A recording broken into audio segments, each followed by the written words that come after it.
For 37 years, the official record said that Viktor Sarov lost by 1 point in the 1987 World Wrestling Championship final.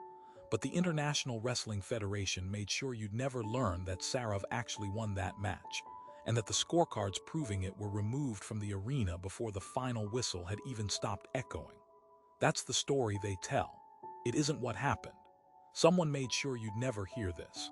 Here's what the records were rewritten to hide. Wrestling in 1987 was a Cold War battlefield. Soviet and American athletes weren't just competing for medals.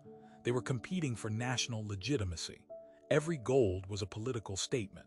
Every loss, a diplomatic crisis. Viktor Sarov was a 24-year-old from Sverdlovsk. He wasn't famous. He wasn't supposed to be there.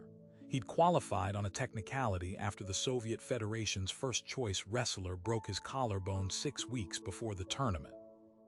The final was against American Dale Perkins, a 2-time world champion, the Federation's preferred narrative, the man every commercial sponsor had already bankrolled.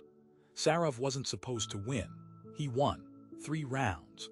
Sarov led by 2 points going into the third. The scoring table, 3 judges, each with their own card, reflected it clearly.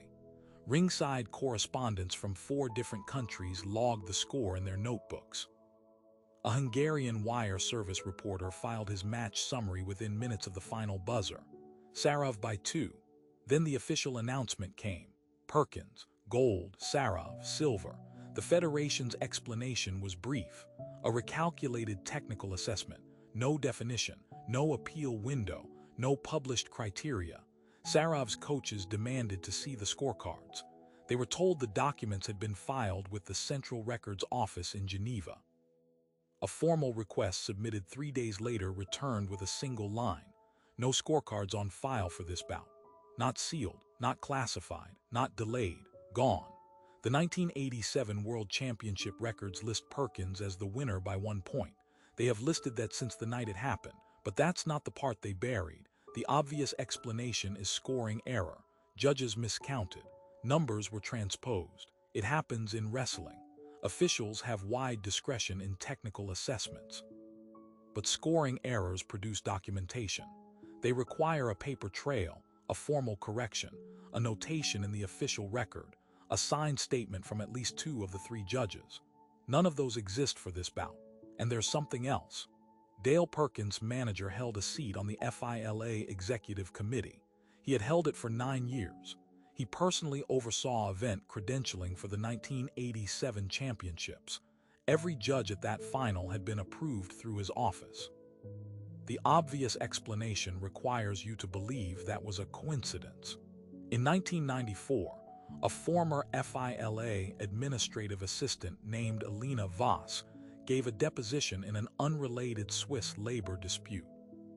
The deposition was never meant to touch wrestling.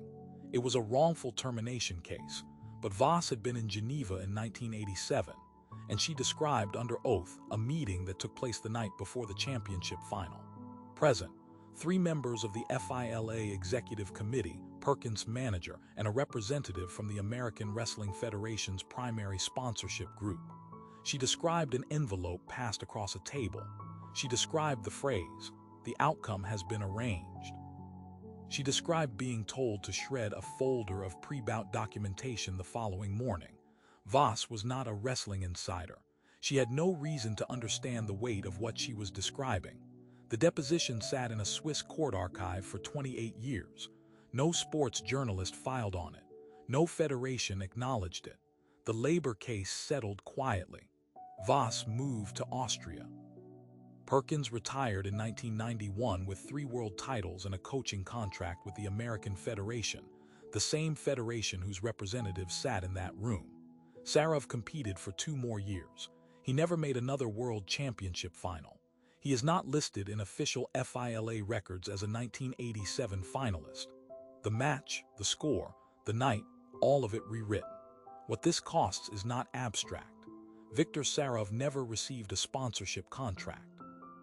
He coached youth wrestling in Sverdlovsk for 11 years, earning the equivalent of $40 a month.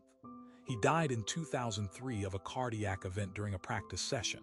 He was 40 years old. The record next to his name still says silver. It has always said silver. The 3 judges from that final never testified publicly. 2 are dead. One, now 81, lives outside Bratislava. In 2019, a Czech sports historian reached him by phone. The historian later described the call as the strangest conversation of his career. The account was published in a small circulation academic journal that almost no one read. The old judge said only this: what happened that night was not a mistake. He did not say it was deliberate. He said nothing else. The 37 years are the part people focus on, how long it stayed buried, but that's not the real question.